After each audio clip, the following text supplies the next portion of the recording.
There's a reason that every movie that you've ever seen about a teenager is about finding your place to fit in a world that just doesn't feel right. Because as a teenager, that's your job, to start to reshape your self-identity from being a person that fits into a particular relationship system in your family, however healthily or unhealthily that can happen. And your job is to extract yourself from that. Oh, Dad, do I have to go? I don't want to go. And then try to insert yourself into a new system of relationships with people that aren't your family, while at the same time trying to figure out what works for you, what doesn't work for you. It's bloody tough. Makes for good movies.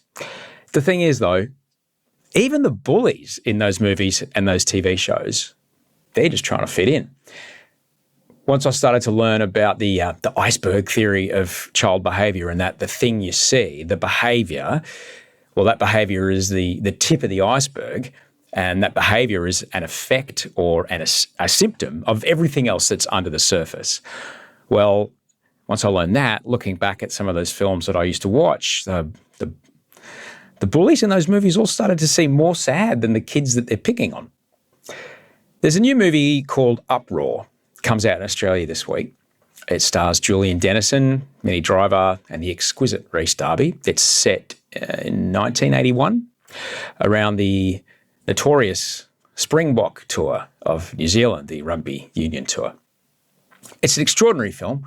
It is as hilarious as it is staggering in how powerfully it tells the story of a kid, Julian Dennison, who's just trying to figure out who they are at the same time as a community trying to figure out who they are, and indeed the very start, I guess, of a whole country trying to figure out who they are and how they fit in.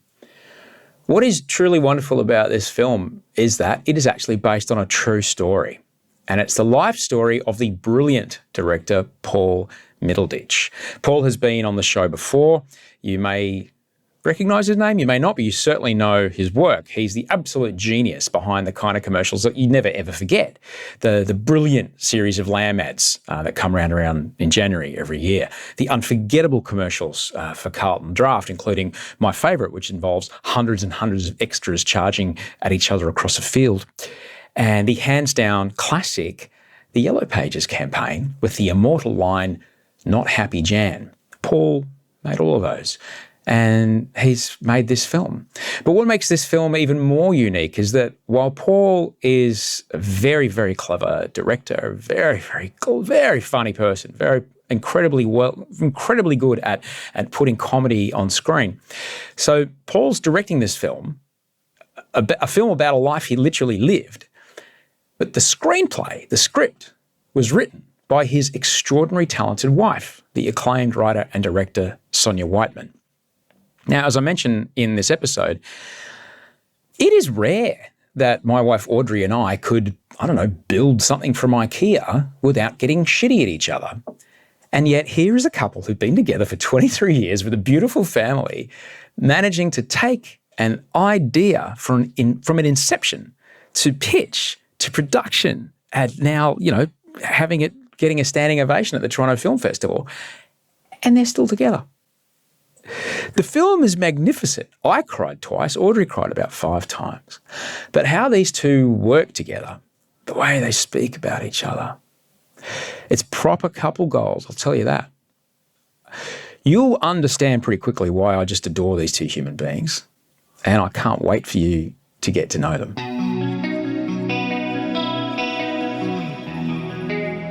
How are you guys? We're good. I don't know how to describe the last 15 minutes. But it was fucking hilarious. Like, you guys are showing up, the IKEA guy's coming. That's right. I get locked out of the house, trying to find an extra chair. The stepdaughter. Oh, no, we arrived and it kind of had the slight feeling of either a thriller, not a horror, but a thriller where we go, the dogs are the first thing at the door, then we hear crunch, crash outside as the delivery truck takes that branch off. Of our beautiful melaleuca tree. And then suddenly we turn around and there's the stepdaughter going, hello? Who are you? And then we're going, are we in the right place? and Sonia says, is Osher here? And she said, oh, yeah. He probably can't hear you. I'm and deaf I go, as post. Bang. And then we went, right, we shall discover from there what we would go and what we do. And so we've come all the way down like a kind of like Indiana Jones movie. There's a lot of stairs. I know. And the two dogs, and we're here. So we're excited. We can doubt that. And I love the way there's good storytelling there, but let's be honest, they're two cavoodles and it was an IKEA truck. Yeah. But look, well, it's actually a budget rental truck. I'm trying. Hopefully, they're gonna get engaged straight Build away. the drama. They're gonna go. What's the movie called again? Build it's the called drama. Build the drama where you can. Exactly. We're here to talk. You guys made a film together, and you're still married, and that is amazing. We've been together for nearly 24 years, so that's extraordinary. That's it's been good and a creative experience too. Because I think ever since we first got together, one of the things that was immediately, I think, attracted us both was we were both creative in that way, and she was interested in the same sort of, because I did film and stuff, the same sort of things, and she was a filmmaker as well, and is a filmmaker, and so that was immediately something that, at least we were talking the same language with that. The only way I can relate to that really is I've someone in my life I work with still, Yumi. She and I have known each other since 2000, but she knows me well enough to know that if I start talking about a thing I'm interested in, I just won't stop. And she just looks down at her phone and she just starts that with her hand. Well, that's a good trick, huh? And I stop and I talk. When you are that's a code. It is. It's just like, yeah. You're my friend and I like you, but we're here to do a job. Yeah. Stop talking. Yeah. And I'm fine with it. I'm totally fine with it. I did when we were in Toronto. She did correct me in the middle of an interview. interview. We were in a Q&A, like in a live Q&A in the audience. And so one of the audience members asked a really interesting question. And Paul started, down this track, and then he went down this way. And then I was like, well, actually, I want to know the answer to that question. So I was like, okay, so remember that she was asking about the blah, blah, blah, blah.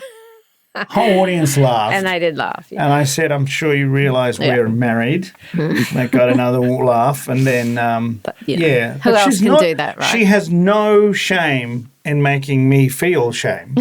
and regardless of where that is. But no, it's good though, because in the end she says, look, I'm sure that's what they were all thinking. Get to the point. And I go, I don't know how to read their minds. I just go with it. In breakfast radio, they would say, great moment, guys. Relatable. Relatable. Yeah, relatable. Yeah. Relatable, guys. Yeah. Great content. Great relatable content, guys. Yeah. Really good, that 8:03 break. Absolutely. It's the breakfast show things, though, because I personally have a problem with breakfast show stuff because of the constant, they're laughing at all their own stuff and think they're enormously funny and great like this. And that it's something that's it's hard to keep going, if you know what I mean. So I find it difficult. I think you could do it. No, because she'd end up ringing me saying, hey, Paul, I think you've gone off the track. So anyway, yeah. Well, the content director, anchor, that's the way. And, Yeah. But now, here we go, back to the point that you asked about us working together, and we're still together.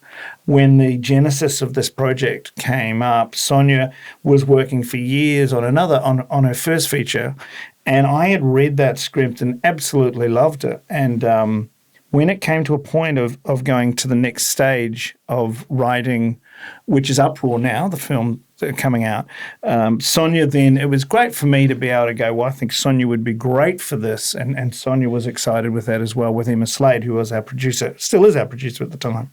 So that was the genesis of us getting together and making this. And then she took the ball and ran with that. When you're, starting to work on something like this and you get the idea that, here we go. Like, do you think about what this would mean for, your relationship? Because like I said, most people can't go on, like people not even buy the kitchen. People will go to IKEA and start arguing. Yeah.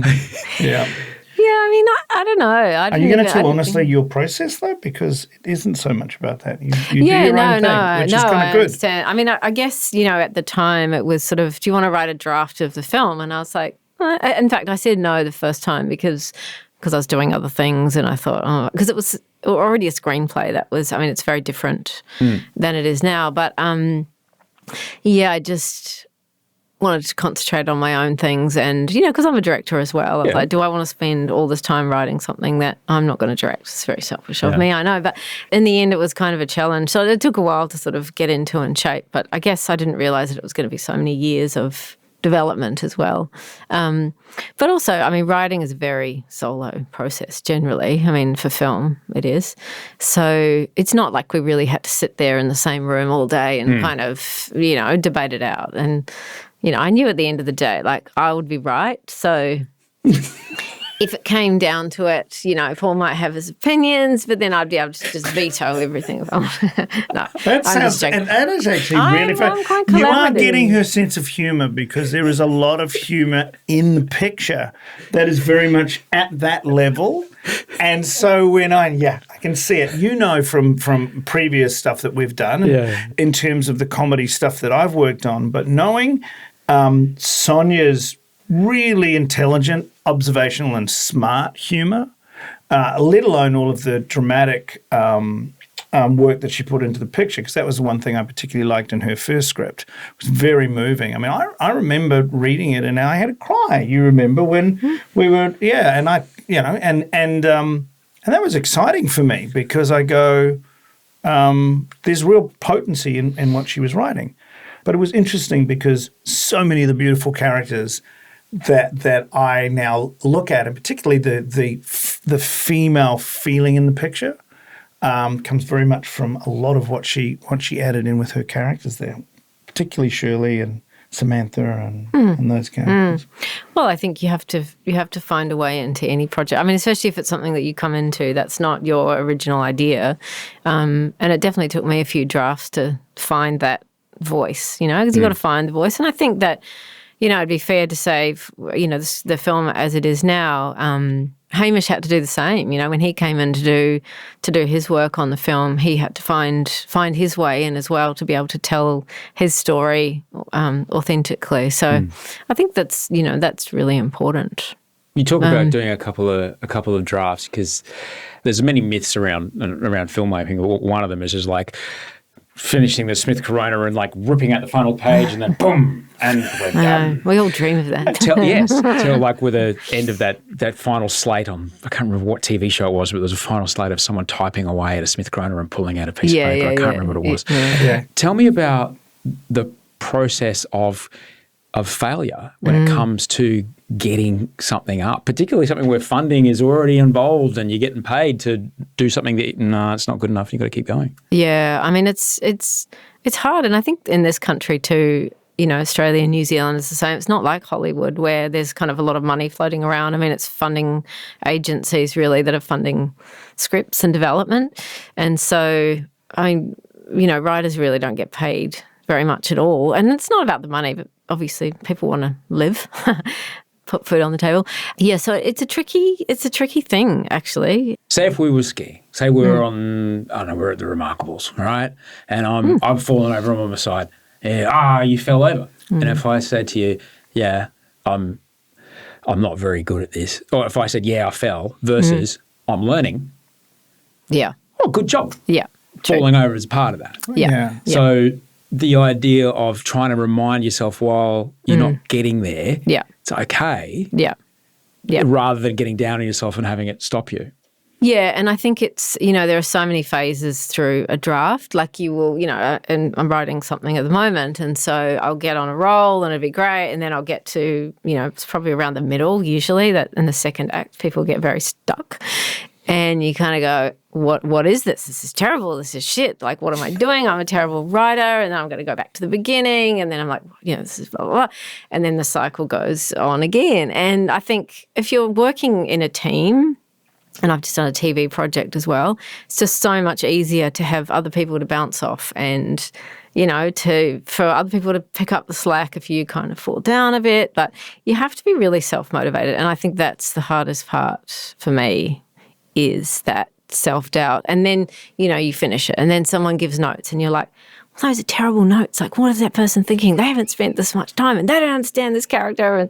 And then you kind of, settle down and you're like, okay, now I understand. I can see that's the problem. And, so it's just this cycle. Yeah, it's very up and down. It is very up and down, and it's very hard. And I think that that kind of fantasy of just writing, and then writing another draft, and people saying, Taxi Driver was written in 3 days or 3 weeks or whatever that was. I mean, that is a miracle, frankly. Like, I listened to the Screenwriting Life podcast with Meg Lefauve and Lauren McKenna, and they're amazing because they just talk about the trials and tribulations and, what it's like to be a professional writer. And Meg Lefauve's written Inside Out. She's a Pixar writer. Yeah. Well, and so they know story.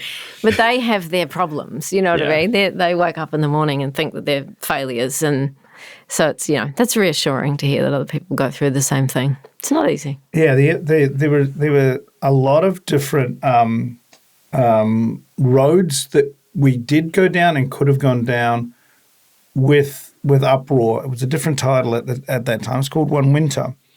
And so what was interesting was that often in the early stages, and I think this was the great thing that Sonia managed to the hard stuff, which is, what is the film about?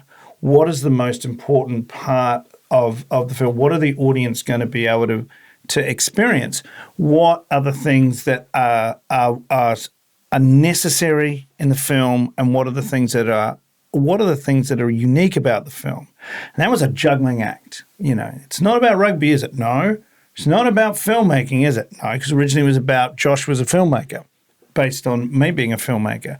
And then when Hamish came in, he wanted to change the creative thing that he was interested in to acting, even though the teacher, Madigan, was still into filmmaking. It was just changed into a different thing. And so there was so much of that, and we were finding that it was really frustrating going, there's too many things that we have clouded this film with. Too many threads. What's it about? And Sonia really nailed the heart of this picture when she went, look, it's about from where it comes from, a kid who doesn't fit in, who's trying to find how to fit in, or how to make a stand, say something, because he has no self-confidence to do that. And so I remember originally when she wrote the scene where he goes and sits in the field, which was many drafts back, I suddenly went, bang, that's our film. And that is the film, in so many ways. So the tough trials, like you were saying, it's not working, that's not working. It was really what button to push to make it work. And we had to experiment, because Sonia kept saying to me, look, I'm going to kill some children of yours. Your babies will die, and you are going to have to put up with it. And I go, really? And then I remember at one stage she said, Paul, we're going to have to lose the filmmaking. No, the filmmaking! And it was like, literally, it was, because that, for me, that was what I was doing when I was at school. I said, you're going to take the glasses off him next? And so that was actually quite funny, because actually one thing on set that sent a shudder through me on the first day of the shoot, the cinematographer, Maria Inez, said, I can't shoot with these glasses. I said, but they're non-reflective glasses, and they're supposed to be glasses. And she said, it's really hard because I can't see. She goes, what if we take the lenses out? And it was like my whole heart just dropped. And I went, so we make like an OPSM ad? And it was like, and then she got into the head. This was the difficult thing. She got into the heads of the producers going, you won't be able to see his eyes. And it's like, and then eventually I went, no, they have to be in there, because it has to look like, from his point of view, those things are what protects him against the world, what make him different, and I remember what made me different. But also there's a huge theme in this picture about you're blind and then you can see, and he gets these contact lenses to play rugby, but he actually doesn't need them. He doesn't need to play rugby. He needs to be proud of those glasses. And that's what's a really, and that was a crucial thing for me, because I could have, and those were the really stressful things for me, where I go, those certain things you can lose. Yeah. But getting back to the point about the idea of those things about you fall down I'm not good enough and so on like that. Those things, there were a lot of moments in making this film, the journey of the film, where we went, I mean, I think a number of times we went, this is just like, we're never going to get this film made. It's not going to be the film we want, or we haven't found the way to really make the film as good as it can be. And those were things that were always concerning. The screenwriters of Everything Everywhere All at Once, I think in their Oscars acceptance speech, they said something like, just last week they were having this kind of crisis of imposter syndrome and like, what are we doing? We're not actually screenwriters, And I just thought that's perfect. Right? This is what we all are, creative people. Self-doubt is part of it, I think. Yeah, absolutely. Tell me about, because bear in mind, you actually have children. And when you say kill your children, kill your babies, you're talking about ideas. Yes. Let's be careful about this. What have you learned in your career about, like when someone says we're going to have to destroy this thing that you have put in this, and this might be one of the things that you've pitched it on. This is one of the key moments, a key part of this product. Whatever that product is, could be this candle, could be this mic stand, could be anything. Yeah. What have you learned about letting go of this thing that you've found so precious, and then seeing the final product and going, all right, yeah. Yeah, I mean, I think that it's such a hard thing to do because, like, I think we hold on to things so tightly. It's a security blanket, really. I mean, this is another thing about working with other people. I find that a lot easier because you can, I don't know, it's like you don't have sole responsibility for it. So if it doesn't work, then it's like everyone's fault, not just your own. But I think that for my process, I find that difficult because it's going to involve untangling everything and then putting it back together again. And that, in my brain, is quite hard to envisage. And it also means I'm going to have to do a lot more work to get this to where it, and that's the difficult part. But when you do it, you know in your bones, in your heart that is the right thing to do, and it's going to be. You've got to think of the goal, right? The end project and the end goal, and it's definitely worth it. Yeah, I've heard it so many times. But it's very hard. It's like the foundations. You just got yourself a new place. Yeah, we just bought this place. Great. Look, mate, you're going to have to tear out all the No, we don't need it. Yes, you do. You got to tear out all those foundations because in 5-10 years' time, this thing will just collapse. Bang, exactly the same thing. And you go, what are you going to do? Are you going to just sit there and put a Band-Aid on it because it never goes away? And what you find is those kind of things, and this is what I really love, is that Sonia fought for all of the hard work and the script writing to get that film to the point where, audiences universal. There's a universal feeling that the film works on a number of levels, but just as a narrative story, because I think, we watch a lot of films that are formulaic and work and can work well, but to a degree maybe are safe, so we feel we've seen it before. You also have extraordinary movies where you go, I've never seen anything like that before, but it's not for everybody. Then you also have those amazing things in the middle where you kind of go, here's something that's actually really well thought through. The filmmakers have respected the discipline of taking the time to get it right, not just get it made, get it right. And so that's been that's an interesting thing, I think. Yeah, it all comes down to the script. Absolutely, it comes down to the script. The thing is too, once you pull out something or put something in, then everything changes, So it's not just, you can't just kind of go through and add a couple of things in or take a couple of things out because, if it's about character and it's about story, then one thing will affect the other. So it's like changing. It's like adjusting the derailleur on a bike. Like, okay, I've done this, but now I've got to do this. Now I've got to do, but now this, and that. Like, and you just never get there. And I think too, the way our brains work is that we try to justify things in our mind so we can do the least work. That's what humans do. That's what we are. And so we will argue the point, and then you kind of go, oh, actually, you're right. Okay, I'll do One of the things about making anything like any idea is that anything, whether it be a product, whether it be like I love my electric car in the driveway there, because an internal combustion engine, I think there's like 115 different moving bits between where the petrol explodes and the wheels turn. And that Nissan out there is probably, 35. Right. So immediately the points of failure are extraordinarily limited because you've simplified the design. all right? Right. So it can be very hard to go, he's a cinematographer though. He's a cinematographer. The film's not about a cinematographer, Paul. The film's about someone who doesn't fit in. It doesn't matter what he does. Yeah. We can tell the same story. And it can be really hard to distill it. But once you do simplify it, do you find that you have the ability to then, you have more possibility to be able to tell that story more authentically? Yeah, no, I think that you've got to, as a filmmaker, across all levels, you've got to go, what's the best way to tell a story, and what's the most effective way to tell a story, but how are you going to tell it? Because I think we see, how can I say? I mean, I see mountains and loads of great television, but I don't see necessarily, and there are a few that are very distinctive, but the majority of them all feel they come out of a similar mold. Do you know what I mean? And so you don't necessarily have the what's most distinctive about them is the story, less than say the filmmaking. In a case of something like this film, I wanted to make sure that I was going to make something distinctly a cinematic vision, the feel of it, but something that was also that was inclusive, which meant that you do. Yeah, I suppose that's the area where you go into things that feel self-indulgent or sometimes pretentious.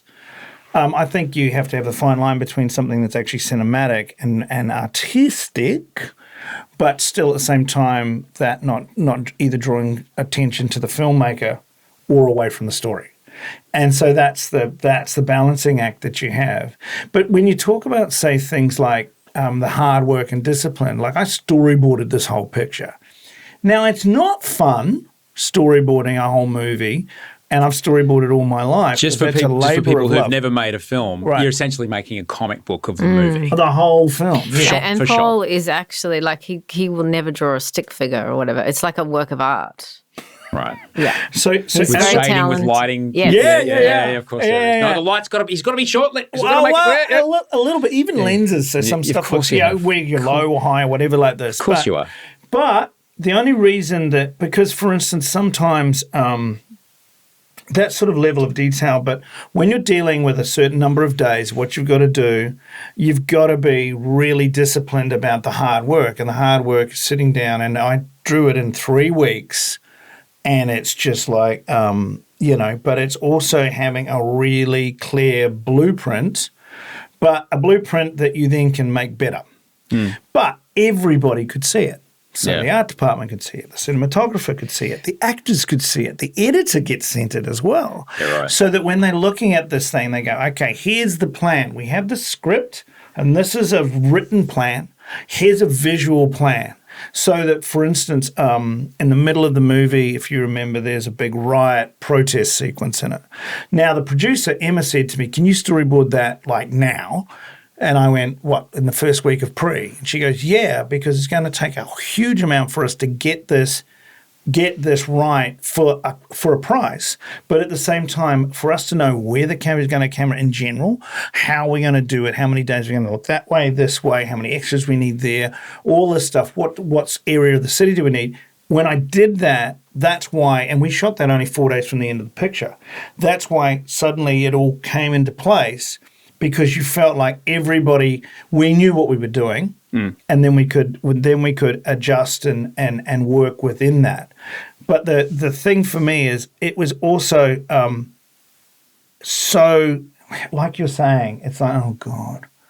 I'd get up because I had to get up and normally in the morning do it. I used to do a lot of them between 6 and 9 in the morning just because I was doing all the other stuff as well. But when you would I'd lay it out on the floor where I was like, and it was really interesting because you could start to get the feel of the picture. And so that was really useful, I felt, to be disciplined and go through that work. Because in the end, I think it shows in the picture. It also takes pressure off a lot of people, too. Yeah, because it's not like they're walking in there going, what are we going to do? Oh, yeah. That. Think of the worst or the best, depending on how you watch it, Grand Designs episodes are always the one when Kevin walks in and he starts to see measurements and sums doing on a wall. He's like, that's not good. Because they decided to start changing plans. and the roof's not even on yet. This now we're going to get into budget problems. Now we're trouble. And that's exactly because if you're on location, you've got 400 people there, and you go, nah, I need to get wider, and then now you suddenly, well, there's a bus stop there and they need to keep that bus running. And no, it looks like the 80s. Now it's 2020. You were so right. Were you in Dunedin when we were shooting this? No, because like from there, it was great. From there, it was like Macca's and you know what I mean? Exactly. And a mobile phone store. Yeah. And it's like, and we can't get, because they're going to charge us too much. Yes, exactly. You know, so I'm saying we're here. You know, and it is like literally, absolutely, spot on, and it's important. And there's that famous story of Raiders of the Lost Ark being storyboarded shot for shot from front to back. And absolutely, I've got in the storage over there. I've got a ring-bound copy. I'm giving away a lot here, guys. I've got a ring-bound copy of the Apollo 11 flight plan.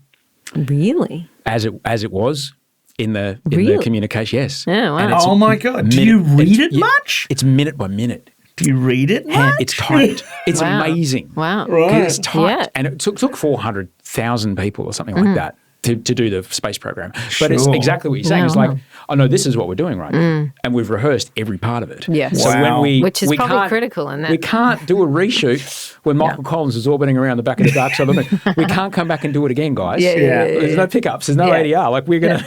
And honestly, when you're in a low budget film like the space program, like the space, very low budget, but most films made in the Southern Hemisphere are pretty low budget. You've got to get it right because it's all the money's got to go on screen. Well, they also go look, and it's weird. It's like, hey, look, at 6 o'clock, if we do 15 minutes overtime, that's $20,000. Okay. And that's $20,000 taken from somewhere else in my shoot or somewhere, and it's like, wow. And so you have to be aware of the big pot of money too, so that you know where you're going to need it. I think in my game, if I show up to work and we're at an external and I don't see the grip truck, I'm like, daylight or daylight? Which one? There's a hard out, whether we like it or not. We've got to get it done. Absolutely. I used to say on set, it was interesting because, I can normally, through my experience, how much stuff I've shot. But even on this, I said, look, I can see the iceberg. We're in the Titanic. I can see the iceberg at 10 a.m. I know where it's coming. I know how we're sailing in towards it. And I go, just let me know when you want me to just go that away and get the hell out of it. And the fact, about 3 o'clock in the afternoon, where I had to suddenly go, guys, I know this has been all great and it's been organic and it's been this. We got to get the day done. And then it changes from that. And as I said, the sprint to the finish line, which unfortunately is very stressful, and I think that that's a difficult thing, not only for everybody, but I think, I always try and like to be ahead of myself so that when we do get to 3 o'clock, we actually have time to relax rather than sprint, so that we actually can try stuff and things like that. It's so on so many levels, this film, you cried reading it. I cried twice watching it. Audrey, I think, cried anywhere between 5 to 7 times. It is such an extraordinarily emotional experience because, it does cover a lot of bases, but all of them, at the sense of it, is being seen is where's my humanity? Can you see my humanity? I had to explain it to Georgia what it was about, but I remember that football tour. I was young. I was 6 when it happened. Recreating that, very difficult time in New Zealand. I mean, what was it like to start thinking about what the country was going through when it was happening? Yeah, well, so, I mean, I did a lot of reading and research at the time, which was so fascinating. I think particularly listening to people's personal accounts, because it really did divide the nation. There were families who didn't speak to each other for years. And that was really fascinating. I mean, we always wanted it to be a backdrop. And, I guess in the way that sort of Billy Elliot is set, during the miners' strikes and stuff, in a similar way. So it wasn't the focus of it. It was just kind of a setting for, I guess a time where New Zealand was going through a lot of change, and it was a significant kind of moment for the identity of the country as well as for a teenager, so it's a coming of age story, but it's a coming of age story of a country as well. I mean, it wasn't by any means a kind of a moment where everything got solved in New Zealand, because in a way it was kind of the moment where everything started to get stirred up. And questions started to be answered. Who are we? What do we stand for? And what matters? Does this treaty that we signed say anything at all? But I think it'll, exactly. Sorry, and I think that the interesting thing is now, I mean, it's very similar here. Obviously, we've just been through the Voice referendum, which was a bit devastating, I think, for a lot of people. But in New Zealand, the same things are still happening, the same issues, the same questions. I think that's why I found it so emotional, because the backdrop of the film, I watched the film in the lead up to that vote, and the backdrop of the film was like, this is nearly 50 years ago. I wish it was different. It just isn't. And there was a moment when in the riot scene, I'm not going to give anything away, but it's a riot scene. So look, I'm not spoiling anything. Like, it's not a riot unless cops are involved, and there's cops involved, so I'm not spoiling anything. Yeah. So I see the cops going with the billy clubs, and just straight up I'm like, this is the colonial justification of like, no, we have you are in the wrong, we are overpowering. And I was just so fucking devastated watching that. The surprising thing, one thing that I did a little bit of research on as well, those bobby helmets. Hats are based on the original Zulu-style English helmets that they fought with in the Boer War, and so that they're in a British colonial soldier style. I suddenly went, Jesus, they are. Again, it's true. You suddenly go, oh my God. And you don't really realize. You don't realize, but the king is God in our church. So the king said we're allowed to do this. So it's divine. You don't have the same, sorry. Well, God's given us this power. Here we come. I think that, so in New Zealand too, the police were never really seen in that way. They were always kind of the people that you go to for help, down the road. Because they still don't carry guns in New Zealand. It was all very much kind of, they were sort of part of the community, and I think that was quite confronting for New Zealanders as well, and probably for a lot of the police. I mean, I read some of their, testaments, and some of them had their little anti-tour badges underneath their uniforms. Wow. So they were conflicted as well. So and it was interesting. There was an awful lot of Maori and Pacifica police as well, and in fact there was a large group of them there. So from that point of view too, it was a very interesting time, which I think mostly has to come from a concept about, let's say, education, because I think when I was at school, we really knew nothing about apartheid. We really knew nothing about, let's say, the cultural, rights of the Maori in terms of land rights and all of those things. So we certainly knew that there were massive issues about a colonial aspect of stealing land and the Maori Wars and all like that. But nobody really, it wasn't something that was known a lot, and not a lot in education. So also there was a huge number of not only Maori as well, who weren't educated to understand their culture, weren't educated. So there was a side as well that were going, well, what's going on? We just want this rugby, but they weren't aware of what was going on, the hypocritical nature of it, simply because that wasn't something that people knew. Then there was another side that actually wanted to try and use this to educate people to understand, hey, if you're marching for the rights of brutalized South Africans, blacks, then maybe you need to understand some of the brutalized quality to the injustice that's happened in this country. And so it was really interesting, because at the time it was the beginning of the education, and so I think it was, and 90% of the people who were marching were white New Zealand students. That was the majority of what it was, and so it was a really complex time, because looking back at it now, making this for 2023, it actually becomes really clear, and the let's say the more wider cultural issues, and particularly even in Black Lives Matter, is is something that when we were like showing it in Toronto and places like that, the film really resonates because that Indigenous story or that sense of lack of knowledge of self is something that's only just really now being educated. The moment where he kind of has this, what do you mean I'm what? What I know I'm allowed to have this dance. I'm allowed to know these words. I'm part of something bigger than me. Which I got born into. I got born to a community that I realised I'm the same as many other things and many other people. But that moment was just so extraordinary. Well, I mean, when we went doing research again in the film, we were down in Dunedin, and we met with some of the people from Ngāi which is one of the local iwi down there. And one of the guys, I've forgotten his name, but he was saying that, he never spoke Maori. He didn't learn it until, he would have been in his probably late 60s when we met him. Maybe in the last 5 years he'd started learning it. So because it was very frowned upon, like you were kind of encouraged to be, white, really. And so parents who understood Maori wouldn't speak it to their kids. We learned it when I was growing up at school we'd sing some songs, really, and the national anthem. We'd sing That's Māori the 90s, first. though, for you, isn't it? 80s. Late 90s. Early 2000s. It's 5 years ago.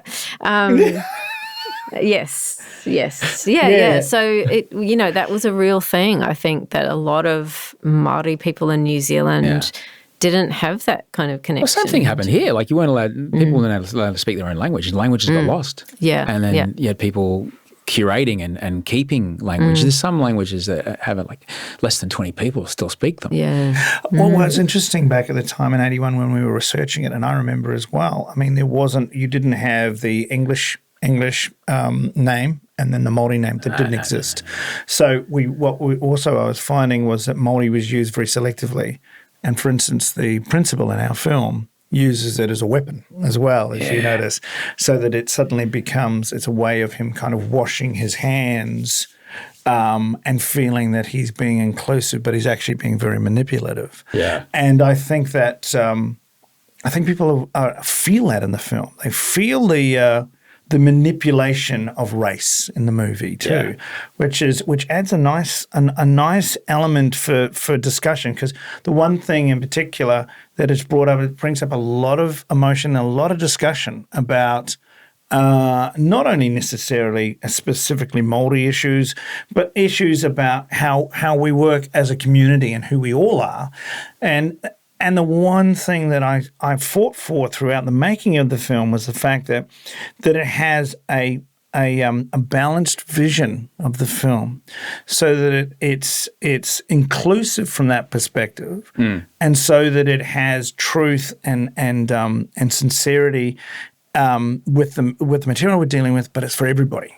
And that was really important to me, because I want all of New Zealand, hopefully all of Australia as well, to see this film, because I don't think you have to necessarily be passionate about the culture or the material, because it's just a story about a kid trying to find himself. So one thing we found when we released the film, when we first released the film, is everybody was saying there's a little bit of Josh in all of us.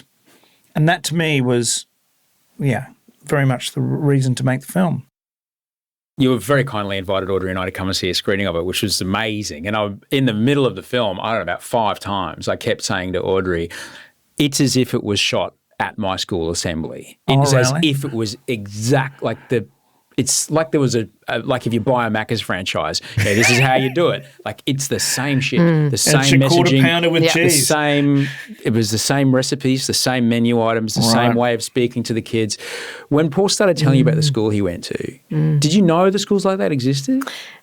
Yeah, I mean, my brothers went to an all-boys school. It wasn't a Catholic school, but I think, even the friends that I had that were the boys at that stage, it's this the kind of idea of masculinity. It was kind of terrifying. I mean, that when you said that about there's a bit of Josh in everyone. I think that is the kind of point of the film, is that we all have these moments doubt or of not fitting in or of trying to figure out who we are, particularly as teenagers. And I mean, that's why we want teenagers to see the film too, because, they can relate to that kind of thing. So, and it's interesting because, if you think about that, I don't know how many of our last 14 Prime Ministers of Australia have all gone to the same boys' school.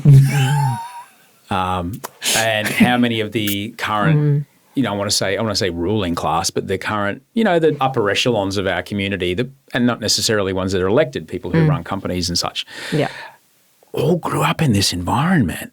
And it was only once I got out of school, because unfortunately that was my worldview. Yeah. It was only once I got out of school I went, hang on, so I'm not actually going to take over the world isn't just here for me, and these people aren't just here for my, I'm not actually entitled to just do what the fuck I want and okay. That's what you're being taught. Now, regardless of how you feel in those environments, when you're surrounded, when you're being taught like that at an impressionable age, as Miss Jean Brodie, I don't know if you know the prime of Miss Jean Brodie, the great play and film that she says, give me a girl at an impressionable age and she'll be mine for life. Right. And it's about a school teacher, and it's exactly the same thing. It never goes. It's there, and and it was interesting. One of the reactions I had, very cathartic reaction from quite a few people who have seen the rugby sequence that has Jerusalem over it. Yeah, man. They went,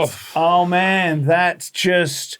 It was the feeling of the conservative rugby, particularly English influence of that world. And when you see a Maori boy suddenly being accepted into that world, it suddenly starts to feel really uncomfortable.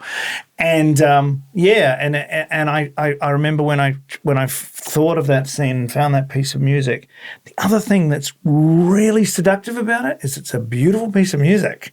So it's emotional and it's moving. So you're actually being seduced by it at the same time, and that's exactly what that school was doing. Mate, so I thought that summed it up really well. Catching public gentlemen, you are expected to be there at the game for the first 15. It's like, hang on, what? Look, you will be in your senior, formal wear, and it's like, I'm going to catch a train, then a bus to go to a school far away to go and cheer for these guys that bully me during the week, and then sing a song about chariots of fire. What? Exactly. I don't want to do this. Yeah. You're expected. They don't show up to my fucking music concerts. No. Why do I have to do this? Yeah, and when I was making spot on films competition and stuff like that, and they go, Paul's won the only national prize that our school ever won was what I won for the spot on film competition. Nobody even knew about it, and they were all going, who the fuck? What is that? You know what I mean? And it was like nobody even knew. It wasn't even on the radar. Very similar to what Madigan says. I don't think he knows about our drama group because we don't exist. No. Well, I mean, in New Zealand in that day, and I mean, still to a certain degree now, everyone played rugby. Yeah, I mean, not girls, because girls didn't play rugby then. Absolutely, but if you played soccer, you were gay. That was what it was. Like, that's what... I've done some research into this, and I can tell you that kicking balls doesn't make you gay. Sometimes even just playing with balls doesn't make you gay. Only finding, like, romantic or intimate satisfaction from being with people of the same sex, that's kind of getting into the territory. I know. And it's a very broad term. Yeah. No, but you were literally nobody back in the day. And I think that's why, I mean, Josh, obviously in the film, Jamie, his brother, who was a junior All Black, it was kind of seen as a very respectable path for young Maori men. It was your ticket. Ticket to success. And you were kind of then accepted, into the white community. Absolutely. That's the thing. We've seen that here, haven't we? Well and truly. Oh man, there's a statue of Adam Goods outside the Centre of Excellence down the road. And it's just like, it's the greatest person to have ever played that game. Had to walk away. It's like, I can't. If this is what's going to be like, I can't do this. I know, and this is 2023. Not that when he left it was, but it was only 2 years ago. It was exactly. It was horrible. It's but it's important to, like, the way that you bring it up in this film it's so not judgy. It's so able to paint the humanity of this young boy, and just be like, come on, man. He's a kid. He's a kid trying to do his thing, and you guess it's a way that isn't. It's so painted in the language that so many people find in common. For example, like getting a ball over a line over there, which is we've all decided is very important, which is what any sport is really. Like, it isn't. Yeah. It's just we just made it up, and so now it's important that we do this, and so it is. And so you're able to bring these kind of ideas to people. Now, when I tell people about this film that most people are coming over, it's like, oh, it's the new Julian Dennison. Like, oh. Julian Dennison.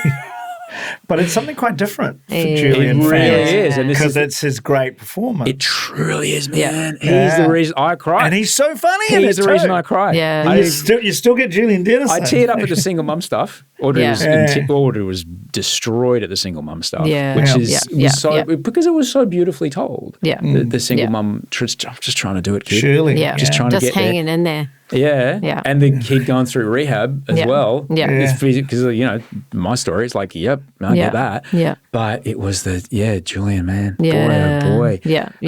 When he sees the script, I don't want you to speak on his behalf, but. What is it like to hand this thing you've been writing over to somebody like that, and thinking, well, I wonder, because all I could do is give it to a performer, and then they're going to do what they do with it. Well, it's really interesting because he actually, we gave him the script to play the best friend who was Cam, so is now Grace in the film. Yeah. Grace in the film now. And when he read the script, he loved the script so much and connected with the material so much. But he said, which is, amazing and it worked out so well in the end, he wanted to play the lead character. And so that was when, I did a rewrite of the story with him in the lead. And then because he's a Maori kid, we realised that we really needed someone. It was a different story then. And so that's when Hamish came on board to obviously to write that true, the authenticity of his story and the significance of him being a Māori kid in that particular period of time.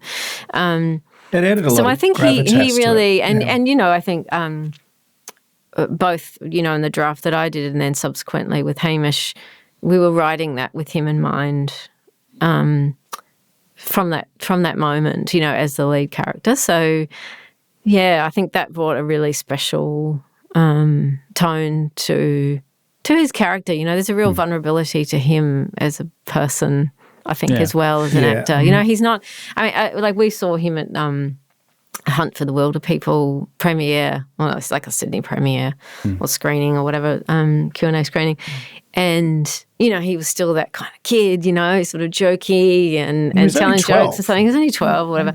But he had a real vulnerability to him then. But now, he's just he's a really soulful person, and I think that really comes across.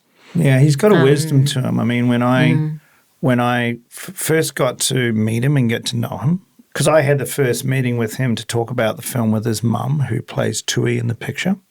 First time the two of them have acted together, but she's passionate because she was a marcher in the Springbok tour. Wow! So she was there. She said this was exactly what it was like. So I said, "Oh, good, we're doing it okay," And then, but she said she was passionate about the material. And then when Julian got on board, and then when Julian started the film, and we got to know each other a little. And Julian and I had a very particular,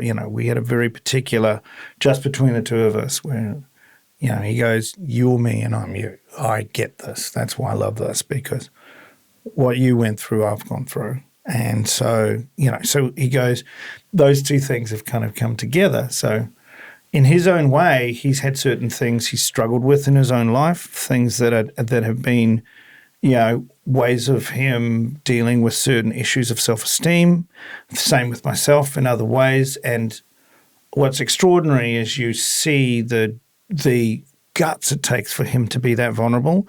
And he's so vulnerable in this picture, and the way he expresses it and the way he does it, it's like you just you got to applaud his bravery. But more than that too, his commitment to his art, because you go, That's why it's so beautiful, and I think that's why so many kids should see the film of his age, because you kind of go, like you're saying, like, oh, here's Julian Dennison, wow, but you see Julian Dennison exposed, and he's not just the funny star you've seen. Here's his real soul, and that hopefully will be a great thing for kids to look at and go, success in your life is not just about being that, but maybe it's about all the other things underneath it. And that's what I really hope. And one thing in particular in New Zealand, a lot of kids, they're seeing a lot in schools and stuff like that too, which is great, particularly for issues about mental health and things about knowing who you are. I think that's really important. There's I remember in the 80s when I was it was the time of VHS. We had no Netflix. It was a long time ago, kids. All right, there was no internet. VHS is in the picture. And if I saw Robin Williams on the cover of a VHS, well, I know that guy. I'll get that. And I started getting all these Robin Williams films going, I'm waiting for the funny part. Not here. Not here. And, as I got older, I was like, oh, right. Comedians make freaking amazing dramatic actors. And, when I look at this film, I remember when, a long time ago now, but when Eric Bana got cast as Chopper, people were like, what the fuck? What? Yeah, you can't. That's right. Yeah. And yet here he is. He's this guy who was on the sketch show.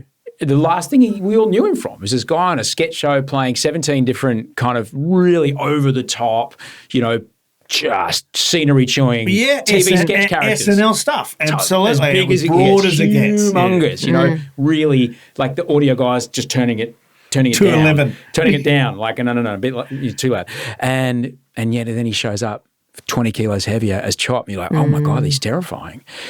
When I see this, at first, you're literally going, oh, it's the funny kid from that. Oh, no, he's, oh. Yeah. There's a moment once you see him start to reveal it. Yeah. Oh, it's all there. But you can't be funny if you're not understanding where the joke comes from. The joke is always coming out of tragedy. It always comes out of pain. I mean, that's that's where true humour comes from, isn't it? It's out of the kind of pain of being human and pain of being alive and the dark moments, right?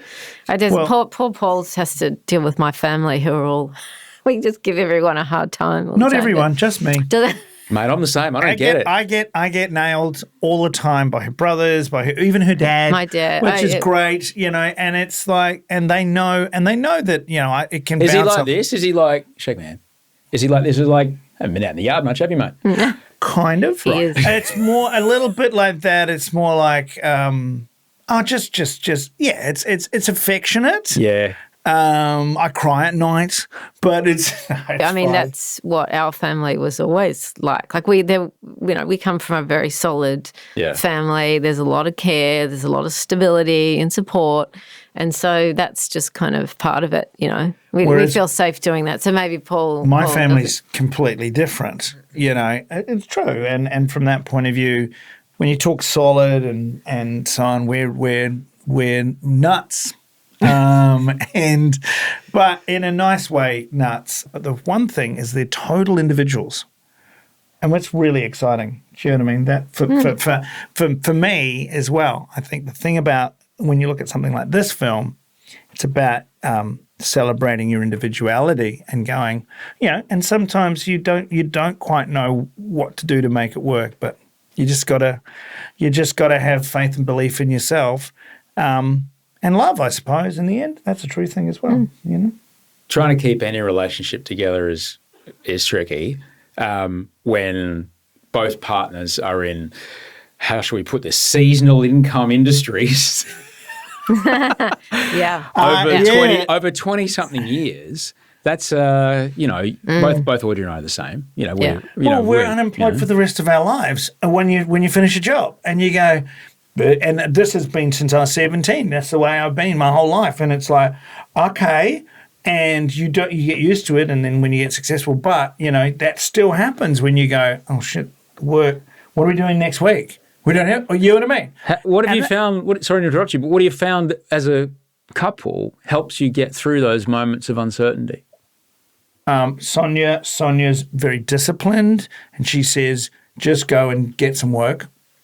And I would say to Sonia, write as hard as you can, and then we can get some work.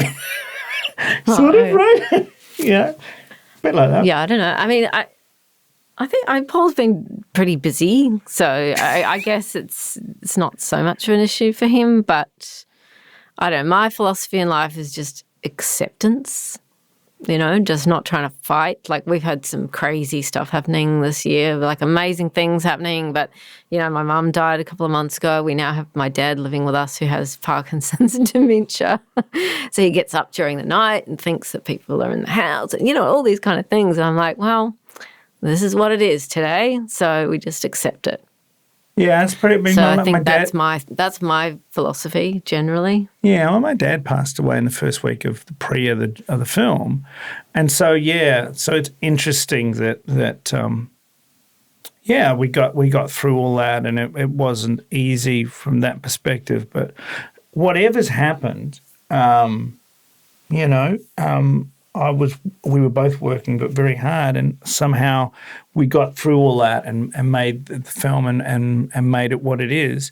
But more than that too, I think the interesting thing is trying to embrace just whatever you're feeling right now. So the film that we're working on currently has got a lot to do with death and loss from a dramatic, comic point of view. So there's a lot of humour. Yeah, and that's the key thing. I think that's you want the both sides of the coin, I suppose. So yeah. And this is the thing that I love in the film, is that some of the most extraordinarily hard to deal with moments, there's a laugh in there to kind of almost, what I love about satire particularly is that if there's a laugh in there, it kind of short circuits your biases and you can see a situation from a different perspective altogether, and suddenly you consider something quite differently, which is why it's just so. Well, it's like Julian and his leotards. Oh, if you remember, and when they're on the field, and he goes, "You should have bought your leotards." So it's interesting because I think that it's those and Julian. I mean, the whole idea that when it was written that he went, okay, I'll put a leotard on, because it was a good leotard. It's a great leotard. Can I interrupt you? That it was really interesting. One of the questions we got in Toronto was, why did we choose to make a comedy or a more light-hearted film about such serious themes? And which I love that question, because I think, at the end of the day, that's what kind of gets us in there. That's what makes us feel something, is that you can have that kind of lightness of touch and comic relief, and then you can also feel the emotion at the same time. So you kind of come out feeling satisfied in a way. I mean, I remember seeing Breaking the Waves. We've had this conversation, which was one of the most traumatic things I've seen, and I just sobbed and sobbed and sobbed for hours afterwards. I was living, just moved to Melbourne. I was living by myself, and I was like, woo.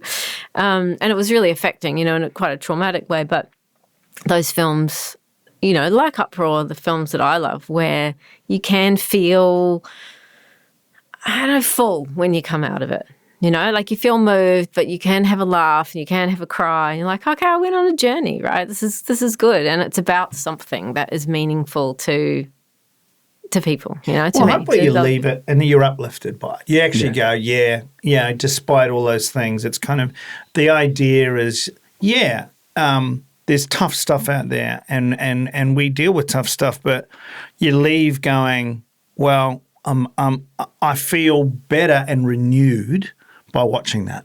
That's what I think is important, you know. And I'd love going to watch a movie where I am like Breaking the Waves, where I'm sobbing for hours and I don't know how I'm going to get through the day. But also watching things that are just fantastically hilarious. Like I remember seeing films like Anchorman, right, which is just absurd, but so absurd that there was just such a, you know what I mean? And that's just that kind of experience. And no, you can't, you know what I mean? You can't get anything like that unless you see that kind of thing in that kind of way. Those sort of things I think are great. I think it's a film that, Anchorman?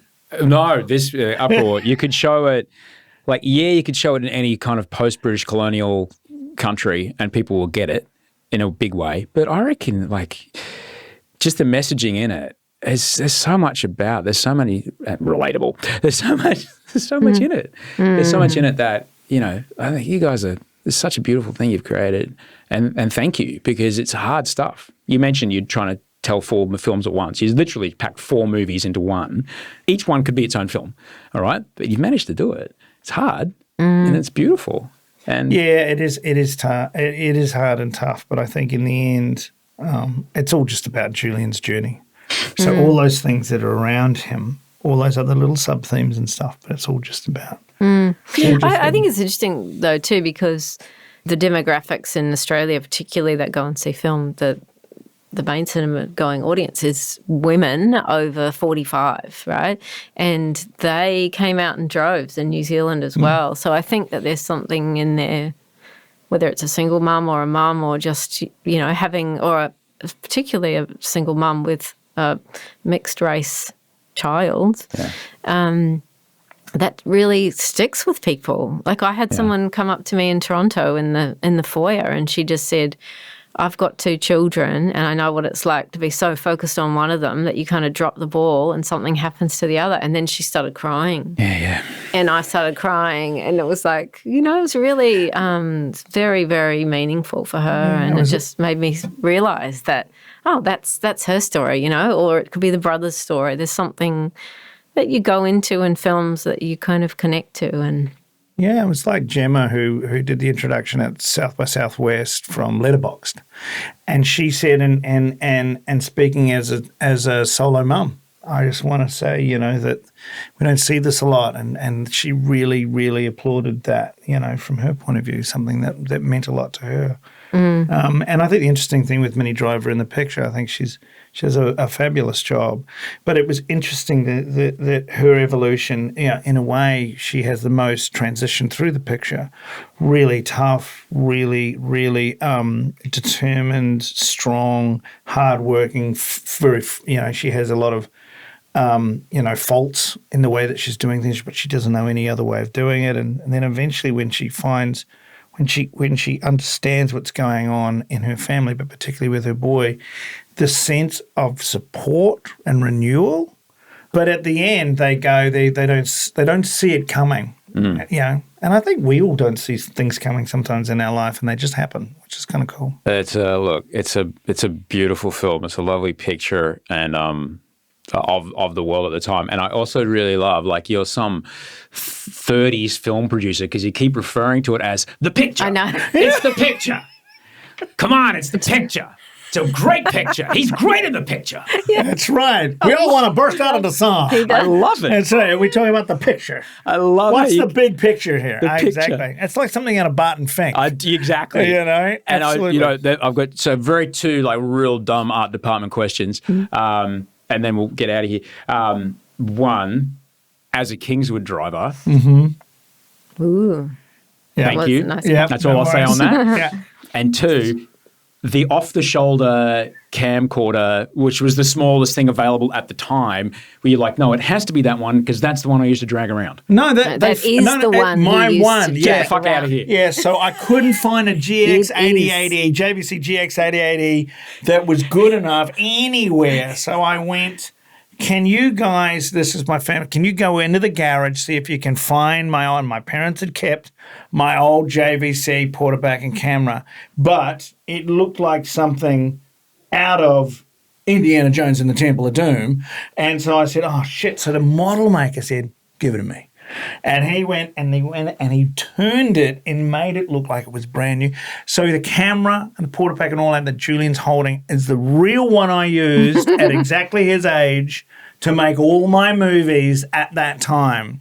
So that was something straight out of the film.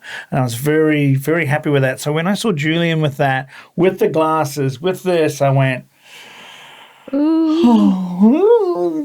was very close to, and also the school uniforms look almost exactly the same that we had in Wellington. I was nudging Audrey, going, "It was that, but red and black." Right. Yeah, but it's the greys and the blues and the stripes.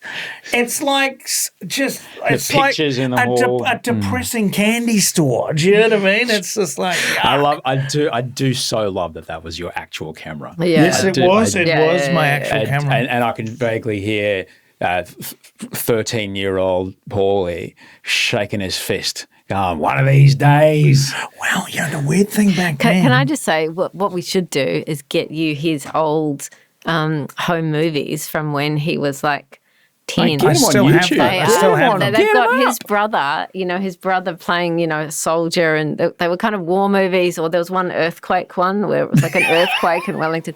Honestly, it's quite funny. See, and now very I want to sweet. do now I want to do director's commentary. But there is an interview with me. Yes. When I am 13 years old with my glasses, and I'm interviewed. How by was that not on the EPK for this film? Television No, New that's a Zealand good point. saying so I go, well, we were shooting out on the Wairarapa, and so it was me as a kid with my glasses and all like that. Thanks so much for coming out of here, and honestly, thank you for dealing with the chaos of the first 15 minutes of your arrival when I was in... We felt quite at home. It's all good. I was in all sorts of just trying to make things happen as fast as possible. I'm much calmer now that we've got that done. Yeah. And I think people will get a lot out of this. Absolutely. Because like I said, people plan a holiday and go, well, you should go by yourself because we will be divorced by the time we get to the Gold Coast.